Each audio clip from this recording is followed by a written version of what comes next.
Ellen Degeneres, one of the most successful television hosts of the 2000s, has recently announced her official retirement from the show business after her Netflix special is released later in the year.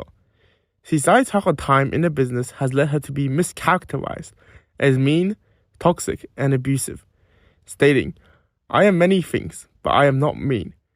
But how true are these allegations? And is she really Ellen Degenerate, as some have called her? The first incident where Degeneres was exposed for not being the kind person she let on was in July 2020, when several former employees accused her of creating a toxic workspace. Allegedly, the set of the show was full of racism, harassment, and misogyny. Producers of the show would apparently sexually harass female employees. Employees of color would be targeted with racist remarks, and employees would also be fired for taking medical leave. These reports were made anonymously to BuzzFeed and claimed Degeneres was not only complicit in this behavior, but would engage in it herself. Notably, this included allegations that Degeneres had fired an employee for starting a GoFundMe page to gather money for medical expenses that were not covered by the Ellen show's health insurance. Other celebrities would also present their own opinions on Degeneres, with these being overwhelmingly negative. It would start with comedian and podcaster Kevin Porter, who called her one of the meanest people alive on Twitter. The thread quickly went viral, and people would allege some pretty crazy things, including Ellen firing employees for simply greeting or looking at her. Degeneres would issue an apology to her staff, taking accountability for the things that had happened on her set, and promising to take steps to change the culture of her workplace.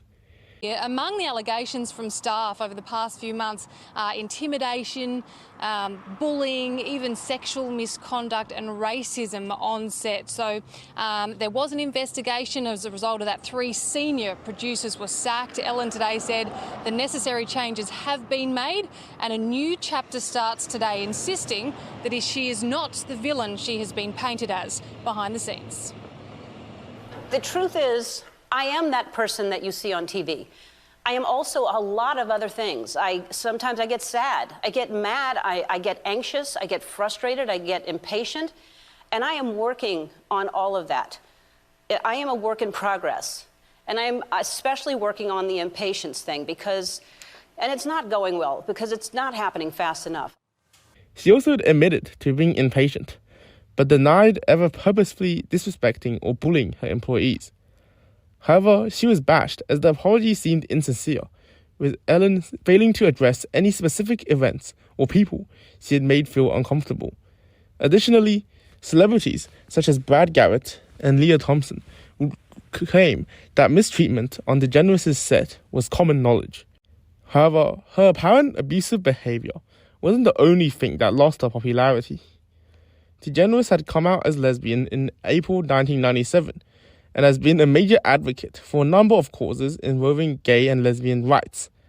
However, despite this, she's notably friends with people like former US President George W. Bush, whose political stance staunchly opposes what Ellen has been advocating for.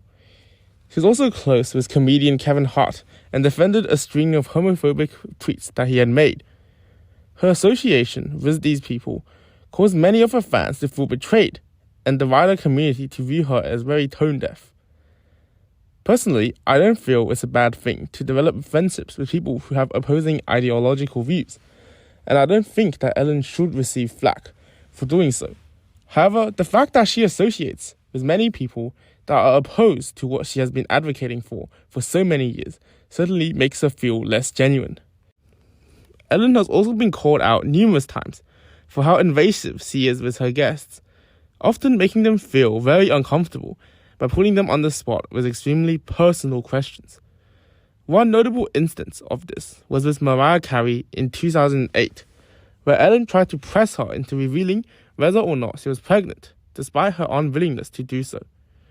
Ellen would then try to find the answer to the question by getting her to drink champagne on live TV, despite it being known that pregnant women shouldn't drink alcohol.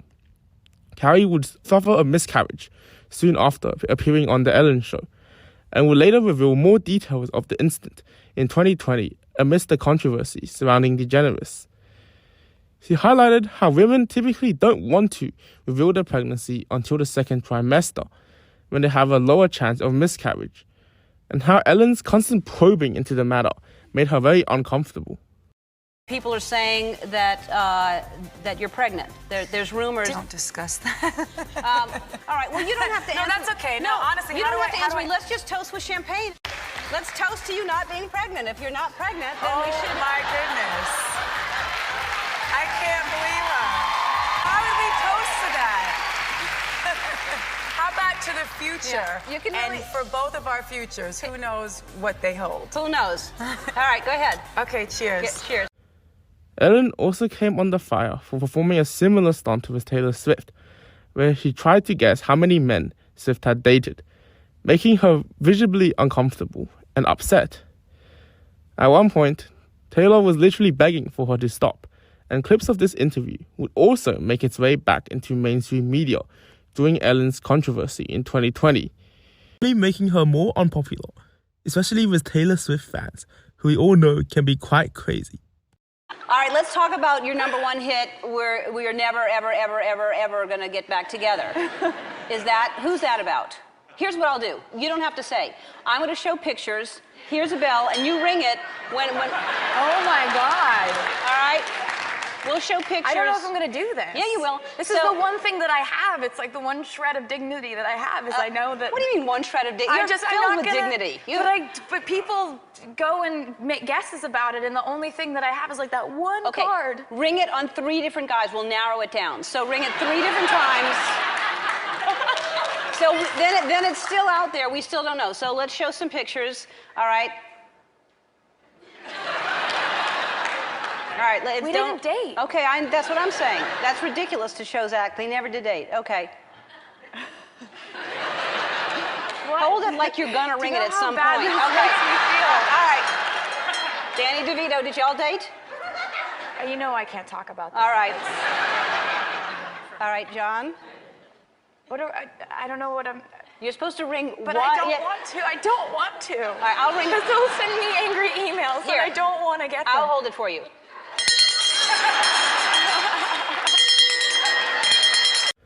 Asking potentially uncomfortable questions to guests is a strategy that many show hosts use to get people to reveal details about their private life that audience want to know and thus generate views. Ellen can't be faulted for trying to do the same.